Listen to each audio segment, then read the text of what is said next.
10 years ago, I tried to launch my own watch brand. I did the CAD work, the engineering, renderings. I even had 6 physical prototypes manufactured, which cost me thousands of dollars. But the project stalled. And the reason wasn't the product, it was the presentation. I didn't have access to a studio and cinema equipment and lighting. All I had was a phone and the environment around me. Today, I'm taking those same old photos from 10 years ago and running them through a new AI tool from Higgsfield called Cinema Studio 2.0. I want to see if this tool could have saved that business by providing high-end cinematography I just couldn't afford back then. I decided to try and use those images to create a short product ad. And here's the result.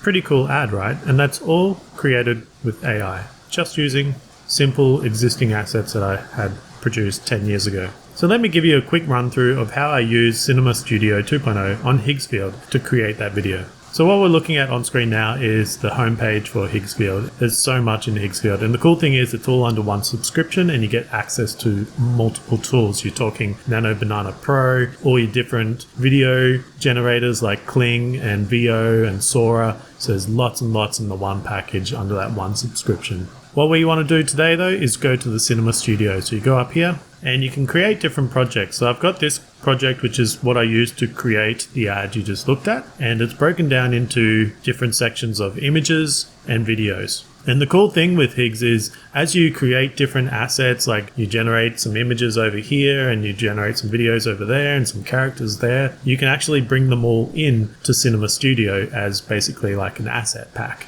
Now we're going to start from scratch this time and see just completely off the cuff what we can generate this time. So we can go over here and click on New Project, and that's just going to give us a blank canvas. And the first thing we want to do with Cinema Studio is picture it as if you want to create your image first and then you expand that out into a video. The whole kind of workflow process is imagine a scene in your mind of what you're trying to create with video and think of what the hero shot is. And from that hero shot, we'll then move that image into the video section where it will expand out and create a video of that image. So the first thing I want to do is basically bring in the watch design that I've created and create a hero image from that. And it's as simple as just dragging and dropping an image in and letting that asset load. And you can bring in multiple images if you wanted to. And this is an old render I had actually produced in CAD of my watch. The other cool thing with this image generation section is that you can actually define the camera and the lens and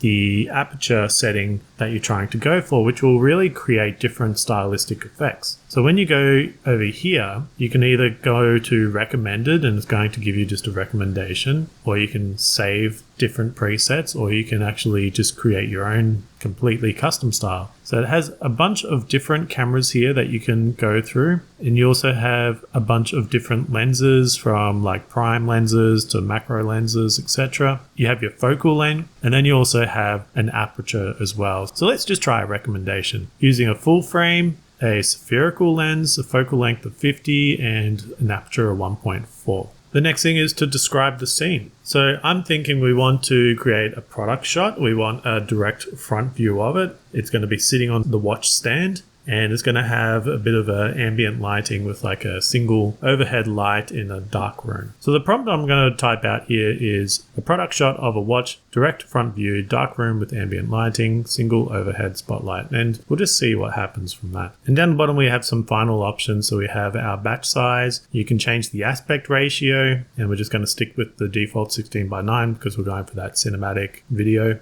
You can change your resolution, so your 2K is your average base, but you can also do 1K if you want fast generations, and then 4K if you're going for really high detail. A grid generation, which is going to create more than one image at a time, so we might change this. We'll go 2x2, so it should create 4 images, I believe. And then you can also add different elements. So we're all happy with our settings, and we can hit generate. Okay, it hasn't quite given me what I want. It's got it on the side, which I want that sitting on a stand direct shot. So let's go back. We'll try something else. I'm going to add another image so it has a bit more of a reference. And I'm just going to drop this down to 1K to speed things up, keep most of the settings the same, and we'll generate another one, see what result this gets. You just need to play around and see what happens, and then once you're happy with that hero shot, you can then move into that video generation side. Okay, pretty cool. Now, I think what's happening here is the style of the background. It's because of the lens. So I'm going to change this to something that I like because it's using that spherical lens. So let's actually change this. I'm going to use the full frame Cine Digital, the Premium Modern Prime, focal length 35, and aperture 1 point. We'll generate that. Let's see what it gives us this time. It should get rid of that spherical background. Okay, this one's perfect. So this one's actually got the stand there. It's got the watch directly front on, dark room, overhead lighting. That's just what we wanted. And you can see like just the detail that it's put in. It's recognizing the object, and exactly what I designed is on there right on the screen right now. So that's so cool. Let's take this image and go into our first video production. So what we can do is we can click on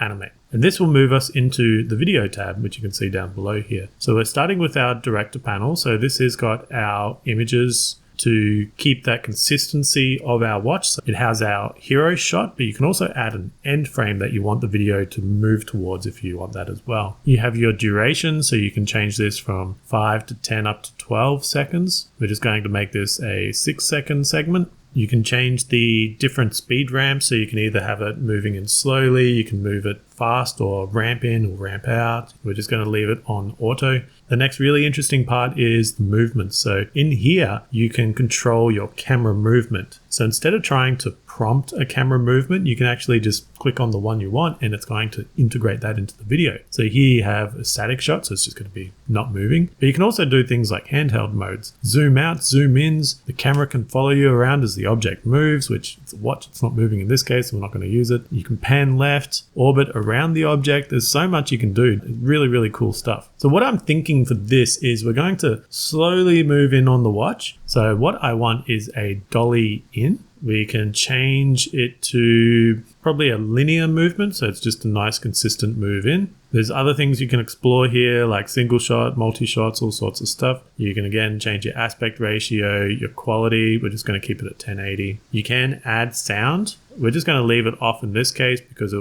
won't cost as many credits as you can see here. And you also have genre, so you can change things to make it like an action sequence or horror. We're just going to leave it on general in this case. And now we need to describe our scene. So a lot of what we're adding in these settings is kind of describing the scene that we want. And we just kind of use natural language to just explain exactly what we want. So what I'm thinking is we want the camera to slowly move in as the seconds are ticking away. And that's pretty much it. So we can just say a watch with its seconds hand ticking. That's all we're going to say. We're filling in the rest of the information with our extra settings and we can generate that. As that's processing and generating, and honestly the generations don't take that long either, probably just a couple of minutes, but you can also go back and create more images while that's processing and generating in the background. So our result is generated and we can play that and it's pretty good, but there's a couple of things I want to change.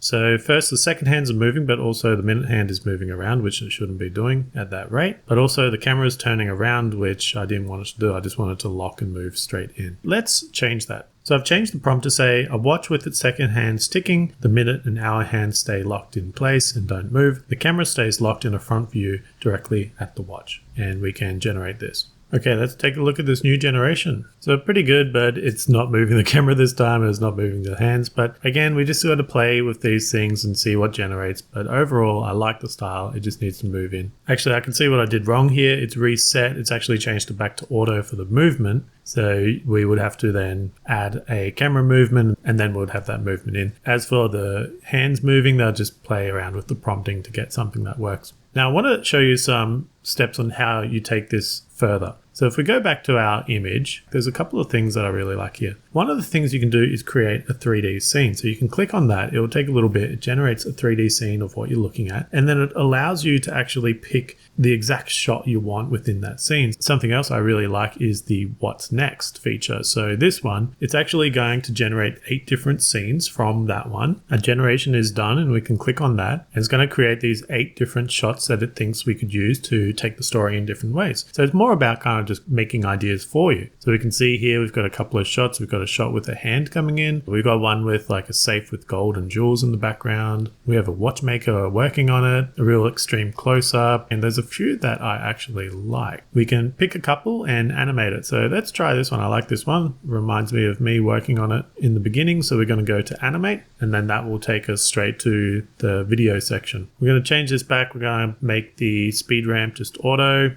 Going to make our movement. Let's do orbit around. Okay, that's probably a cool one for this shot. We're going to say a watchmaker working on his latest project doing the final touches, and we will generate. And while that's generating, we can jump straight back into our 8 shots and we can look at the next one. So this one would be a good one for an advertisement. For this one, we might zoom out the speed ramp. We'll just leave it on auto. And for the prompt, we're going to say, a man gets ready for work, putting his watch on with a confident look towards the camera. Our 2 generations are complete. Let's take a look at the first one, the watchmaker. Pretty cool. Not bad. I like it. Some things like the monocle being weird angle. It's not like he's going to be looking out to the side, but overall the shot's pretty good. And then this one here. Again, really nice. The graphics could be a little sharper with the logo, but I think if you added some more reference images, it would nail that down pretty well. And that's kind of the process with Cinema Studio. So you just go through, you create your hero image, you then go off and you create your shots, and you have a lot of control and flexibility on how that shot is created. So I hope this has given a quick little overview of what's possible and given you some ideas of what you could potentially use it on for your own project. If you have a project sitting in a drawer or a folder filed away, this is potentially your chance to bring it back to life.